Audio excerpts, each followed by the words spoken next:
बिस्मिल्लाहिर्रहमानिर्रहीम। Hello everyone, this is Mohammad Naseer Aman. आज की इस वीडियो में हम डिस्कस करेंगे इम्पोर्टेंट क्वेश्चंस और important section transfer of property act 1882 के। इसमें हम वो क्वेश्चंस या वो सेक्शंस देखते हैं जो रिपीटेडली हम देखते हैं एग्ज़ाम्स में आ रहे होते हैं, और हम पिछले पास्ट पेपर्स को कंसल्ट करके ये एक वीडियो बनाते हैं, जैसे कि हम पूरी वीडियोस की सीरीज़ चला रहे हैं। तो अगर आपने हमारा चैनल सब्सक्राइब नहीं किया तो काइंडली चैनल सब्सक्राइब कर लें, ताकि हमारी जो भी आने वाली फर्दर वीडियो है वो आप तक पहुंच सके। तो चलते हैं आज की वीडियो की तरफ। जो सबसे बेसिक क्वेश्चन है ट्रांसफ़र ऑफ प्रॉपर्टी एक्ट 1882 का, वो पूछा जाता है what do you understand by transfer of property. Transfer of property है क्या? अब ट्रांसफ़र ऑफ प्रॉपर्टी क्या है, ये हमें उन्होंने इस बुक में सेक्शन नंबर 5 और 8 में बताया गया कि ट्रांसफ़र ऑफ प्रॉपर्टी है क्या। ट्रांसफ़र ऑफ प्रॉपर्टी अगर हम समझे तो transfer of property means an act which one person convey his property in present to one or more then one person. कोई एक बंदा अपनी प्रॉपर्टी किसी दूसरे बंदे को कन्वे करता है तो इसको हम ट्रांसफ़र ऑफ प्रॉपर्टी कहते हैं, जबकि वो जो प्रॉपर्टी है वो इमूवेबल होनी चाहिए।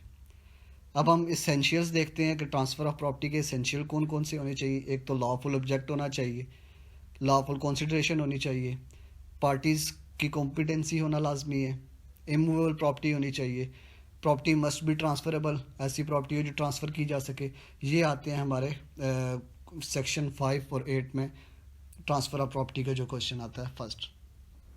सेकंड क्वेश्चन जब हम देखते हैं तो वो हमें पूछा जाता है लिस पेंडेंस के बारे में। लिस पेंडेंस कॉन्सेप्ट जो है वो सेक्शन नंबर 52 में ट्रांसफ़र ऑफ प्रॉपर्टी एक्ट 1882 में बताया गया। लिस पेंडेंस बेसिकली इसका मतलब क्या है? लिस पेंडेंस का अगर मतलब देखें, ये लैटिन फ्रेज है, इसका मतलब है पेंडिंग लॉ सूट, जो लॉ सूट पेंडिंग में होते हैं।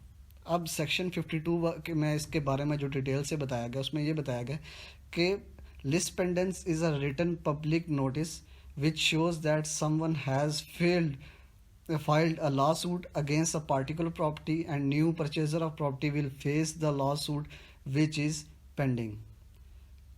ये इसका डेफिनेशन बताई हुई है, जिसमें उन्होंने बताया हुआ है कि एक रिटन नोटिस पब्लिक नोटिस होता है कि जो भी इस प्रॉपर्टी का नया परचेज़र होगा या जो भी इसको लेने की ख्वाहिशमंद होगा, उसके हिस्से में पहले से एक लॉ सूट आएगा जो कि इस प्रॉपर्टी पे फिल हुआ है। जब तक डॉक्ट्रिन ऑफ लिस पेंडेंस ये कहता है कि जब तक किसी प्रॉपर्टी पे कोई लॉ सूट चल रहा है तो वो जब तक उसका फ़ैसला नहीं हो सकता तो वो आप किसी दूसरे को ट्रांसफ़र नहीं कर सकते। अगर आप वो प्रॉपर्टी किसी दूसरे को ट्रांसफ़र कर रहे हो तो इसके साथ साथ आप वो लॉ सूट भी उसको ट्रांसफ़र करोगे।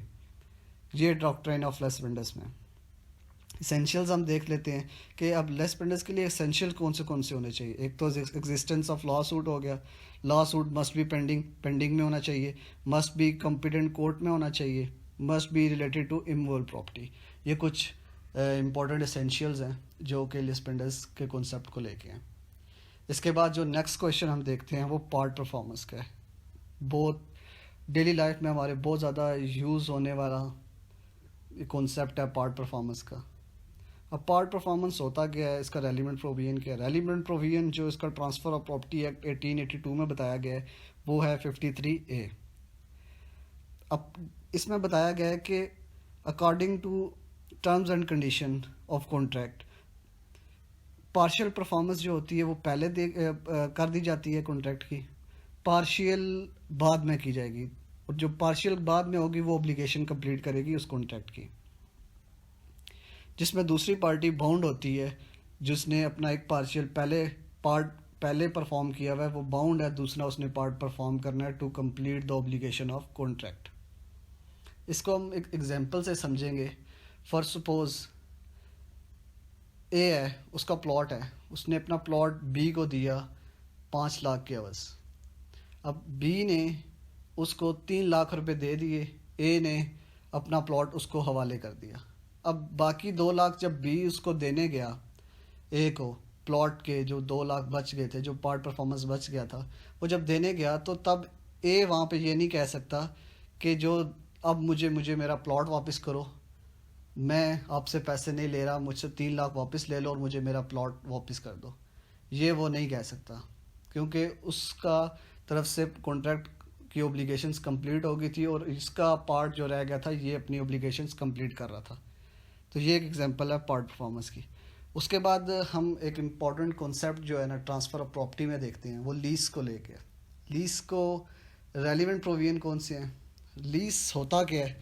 लीज के जो रेलिवेंट प्रोविजन है 105 और 107 है। पार्टीज कौन कौन सी हैं? लेसर होता है, लेसी होता है।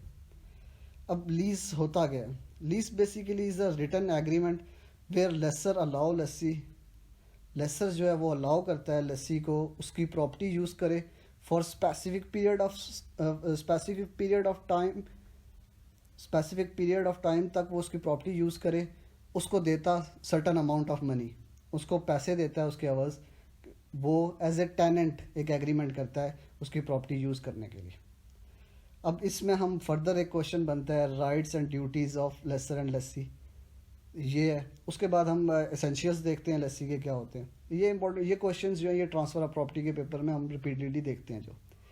अब एसेंशियल है लीज के, सब्जेक्ट मैटर होना चाहिए, name and address, time period mention हो, उसके बाद कंसिडरेशन हो, उसके बाद राइट टू एंट्री एट्सेट्रा। इस तरह के लीज में एसेंशियल्स जो होते हैं वो लीज एग्रीमेंट में हम देखते हैं कि होते हैं। उसके बाद जो नेक्स्ट क्वेश्चन हम देखते हैं ट्रांसफ़र ऑफ प्रॉपर्टी एक्ट 1882 में, जो काफ़ी इंपॉर्टेंट क्वेश्चन आता है, उसको हम देखते हैं मॉर्गेज का। मॉर्गेज क्या होता है? रेलिवेंट प्रोविजन क्या है? मॉर्गेज का relevant provision transfer of property में 58 है। पार्टीज मॉर्गेजर और मॉर्गेजी। अब मॉर्गेज होता क्या है?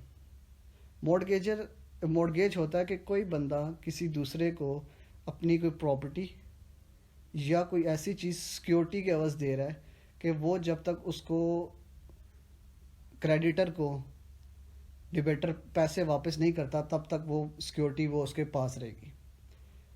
Provision of property by debtor to the creditor as a security against the loan received on that condition it shall return by creditor on the payment of debit at specific time. ये mortgage को अगर हम easy से समझे तो ये इसकी definition है। अब मॉर्गेजर कौन होता है? मॉर्गेजर डेबिटर होता है, डेटर, और मॉर्गेजी क्रेडिटर। ये हम इसमें इसके दो, मॉर्गेजर डेटर है, मॉर्गेजी क्रेडिटर है। उसके बाद हम काइंड्स देखते हैं मॉर्गेज की। मॉर्गेज की कौन कौन सी काइंड्स हैं? डिफरेंट काइंड्स हैं मॉर्गेज की जो डेली रूटीन में भी यूज़ होती हैं, जिसमें इंग्लिश मॉर्गेज है, सिंपल मॉर्गेज है, यूज़ ऑफ एक्चुअली हो गया, conditional sale, deposit of title deed, anomalous mortgage. ये मॉर्गेज एक डिटेल टॉपिक है और इसके अलावा भी जितने टॉपिक इंपॉर्टेंट क्वेश्चंस के टॉपिक्स हैं वो हम इलादा से वीडियोस में डिस्कस करेंगे फर्दर। उसके बाद हम जो नेक्स्ट क्वेश्चन देखते हैं वो गिफ्ट को लेके है। अब गिफ्ट क्या होता है? गिफ्ट के रेलिवेंट प्रोविजन क्या है? अब देखें गिफ्ट में पार्टीज कौन सी होती हैं। जो gift transfer of property act 1882 में डिफाइन किया गया वो सेक्शन 122, 122 और 123 में है। अब डेफिनेशन अगर हम देखें तो गिफ्ट की, transfer of property of any immovable property, कोई भी इमूवेबल प्रॉपर्टी आप ट्रांसफ़र कर रहे हो या मूवेबल वॉलंटरीली विदाउट कंसिडरेशन, उसको हम गिफ्ट बोलेंगे। विदाउट कंसिडरेशन अगर आप वॉलंटरी कोई चीज़ किसी को दे रहे हो या कोई गिफ्ट कर रहे हो तो उसको, या अपनी प्रॉपर्टी ट्रांसफ़र कर रहे हो, उसको हम गिफ्ट के ज़ुमरों में लाते हैं। एसेंशियल कौन कौन से हैं? सब्जेक्ट मैटर होना चाहिए, नंबर ऑफ प्रॉपर्टीज़, उसके बाद नंबर ऑफ पार्टी, कंसिडरेशन नहीं होनी चाहिए इसमें, वॉलंटरी दो, एक्सेप्टेंस होनी गिफ्ट में एक एसेंशियल इसका है कि एक्सेप्टेंस ज़रूरी है। ये कुछ इंपॉर्टेंट क्वेश्चन थे ट्रांसफ़र ऑफ प्रॉपर्टी एक्ट 1882 के जो कि आज हमने समझे हैं। इसको हम डिटेल में समझेंगे इलादा से लेक्चर्स में क्योंकि टाइम हमारे पास शॉर्ट होता है। इसके साथ साथ जो ट्रांसफ़र ऑफ प्रॉपर्टी के एक्ट 1882 के पेपर में जो जुड़े हुए सेक्शंस या जो एक्ट्स हैं, the land acquisition act 1894, registration act 1908, succession act 1925, इसके हम इलादा से एक वीडियोस बना के हमारे चैनल पे आप देख सकते हैं। उम्मीद है आज की वीडियो आपको अच्छी लगी होगी। अपना और अपने घर वालों का ख्याल रखें। अल्लाह हाफिज़।